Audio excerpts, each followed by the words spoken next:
आत्ताची सर्वात मोठी बातमी.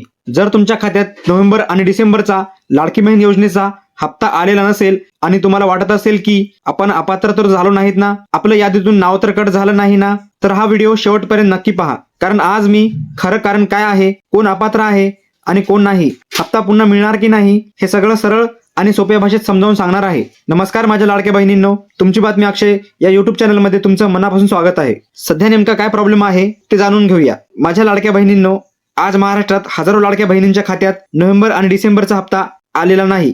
पण याचा अर्थ असा होत नाही की तुम्ही लगेच अपात्र झाला आहात. आता आपण जाणून घेऊया आधी हप्ता कसा येत होता. आधी काय व्हायचं, हप्ता 2 ते 3 दिवसात टप्प्याटप्प्याने यायचा. म्हणजे आज काही बहिणींना यायचा, तर उद्या काही बहिणींना यायचा, तर परवा काही बहिणींना पैसे मिळायचे. पण यावेळी अचानक काय बदल झाला ते पाहूया. पण यावेळी सरकारने नोव्हेंबर आणि डिसेंबरचा हप्ता एकाच वेळी देण्याचा निर्णय घेतला. पण आता अचानक काय बदल झाला ते पाहूया. यावेळी सरकारने नोव्हेंबर आणि डिसेंबरचा हप्ता एकाच वेळी देण्याचा निर्णय घेतला आणि लाभार्थी संख्या 2 कोटीपेक्षा जास्त असल्यामुळे सगळ्यांच्या खात्यात पैसे एकाच दिवशी जाऊ शकले नाहीत. काही बहिणींना पात्र असूनही हप्ता आला नाही. तर घाबरायचं कारण आहे का?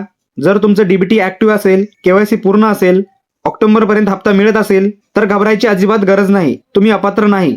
मग आता आपण जाणून घेऊया या योजनेतून अपात्र कोण होऊ शकतं. फक्त या कारणांमुळे अपात्रता येऊ शकते. नंबर 1, घरात 4 चाकी गाडी असणे. नंबर 2, उत्पन्न मर्यादेपेक्षा जास्त असणे. नंबर 3, पतीच्या नावावर IT रिटर्न असणे. नंबर 4, एकाच वेळी 2 सरकारी योजनेचा लाभ घेत असणे. Number 5, duplicate form. यापैकी काही नसेल तर तुम्ही सेफ आहात आणि या सर्व गोष्टी तुमच्याकडे असतील तर तुम्ही अपात्र होऊ शकता. आता आपण जाणून घेऊया पोस्ट पेमेंट बँक खात्यांचा गोंधळ. अनेक बहिणींची खाती पोस्ट पेमेंट बँकेत आहेत.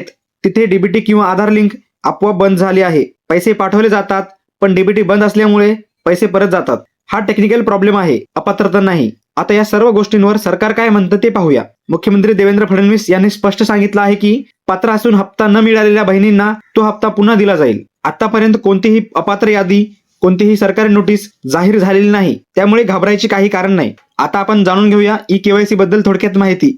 जर तुमची केवायसी नसेल तर डिसेंबर पर्यंतचा हप्ता मिळू शकतो, पण जानेवारी नंतरचा लाभ बंद होऊ शकतो. म्हणून केवायसी शक्य तितक्या लवकर पूर्ण करा. माझ्या लाडक्या बहिणींनो, ही माहिती चुकीच्या अफवांपेक्षा खूप जास्त महत्वाची आहे. म्हणून प्रत्येक लाडक्या बहिणींपर्यंत ही माहिती पोहोचवा. सरकारी योजना आणि अशाच नवीन अपडेट्ससाठी तुमची बातमी अक्षय चॅनलला सबस्क्राईब करा, लाईक द्या. जय हिंद, जय महाराष्ट्र.